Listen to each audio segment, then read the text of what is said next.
My experience took place in 1979, when at the young age of barely turning 18, and due to a terrible car accident, I died. I was traveling with my friends. I lost control of my car. I jumped the median, fell into the opposite lane. I sidewiped a car. That car made me spin. And as I finished spinning, another car hit me on a direct hit at approximately over 60 miles an hour to my demise. The only thing I remember, other than little spikes of memory recall, the last thing that I remember was holding onto my steering wheel and having this impact hitting me on the side like this. And that's when I went into the void. When I say that I went into the void, I don't mean the void out there in the cosmos, but a void inward, inside of me. And I remember being someone, but at the same time, I wasn't someone because I didn't have a physical body. Yet I understood that I was. I was myself. I didn't change like, for example, people believe that when you die, you change, you become an angel or whatever. I didn't change at all. I was still myself. And I felt as if I was suspended, but I didn't have a body. That void was the very essence and beginning of life, where I was feeling, I would say, frustrated. I felt that I did not belong there, and I wanted to find my identity. So I asked myself 3 questions. Who am I? Who's my father? And who's my mother? Now I know that those 3 questions meant who I am, where do I come from, and what is my life purpose? Because I couldn't identify with myself. I couldn't identify with Francisco Valentin. Neither I remember ever being a human being. I was simply part of everything. In my confusion, and as I felt fear because of the uncertainty of where I was, suddenly I remember seeing a dim light approaching me. But when I say a dim light, I don't mean a dim light that I see with my physical eyes. People say your ethereal eyes or your ethereal side. But I learned through the years that it is a perceptive mind, the one that brings that memory with something that we can relate to so we can explain what happened. As I saw that dim light approaching me, suddenly I began to realize that dim light became more than one. And it became a group of spiritual beings that were surrounding me in a counterclockwise direction. And as I attempted to see one of them, I could see an image, a very elongated image, like a light, like a shadow, like something that is very, very hard to describe. And as I was being surrounded by those beings, I began to feel peace and love. And as I was feeling that peace, I realized that behind me, I felt like a cloud outcasting and taking possession of everything in a nice way, in a very powerful way, something that was very powerful, that took everything around it. When suddenly, the next thing that I remember was that I began to feel like if I was being put in a funnel, getting narrower and narrower and narrower as my body ache began to increase to such a magnitude that I couldn't take it anymore. I took my first breath, I opened my eyes, and someone was removing me from my car. I remember because I remember seeing the edge of the windshield of the car. And when I was removed from my car, I was later told by my friend, the one who was sitting next to me, when I asked, "Did I die?" And he replied, "Yes, you were dead on my lap for over 5 minutes before they removed me from the car." Now, going further to that, I forgot about it. I got married. I raised 3 beautiful children, and everything was good and dandy until one day. And that day was July 7, 2011, when a spirit of light manifested through my son's voice to remind me of an agreement that took place back in 1979 in return for my life. So after a long day and having a good conversation, we call it the night. It was approximately 10 p.m. And my son, when I went to hug him, "Okay, good night, son. I'll see you tomorrow, blah, blah, blah." My son told me, "Listen, Dad, hold on. I want to show you a music that I like to listen, and it calms me down. I want you to hear it." And I said, "I'm kind of tired, but something compelled me to say, okay, let's do this. So let me first go to the restroom." So I went to the restroom, and when I came back, I noticed that he has his music already on, and the music was kind of loud. He was facing a wall that was opposite to the door frame.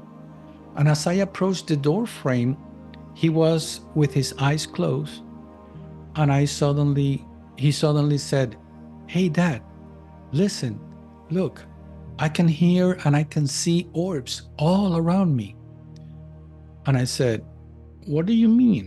That's when I realized that he was with his eyes closed, the music was loud, and he wasn't supposed to already know that I was there. So as I approached him, I realized that he has his eyes closed, moving his head rhythmically with the beat of the music. And I asked him, "What do you mean?" And he said, "I can see orbs all around them. They're beautiful, but we are one." And when I asked him, "What do you mean that we are one?" that's when his voice turned unemotional. And he said, "I mean, we're one."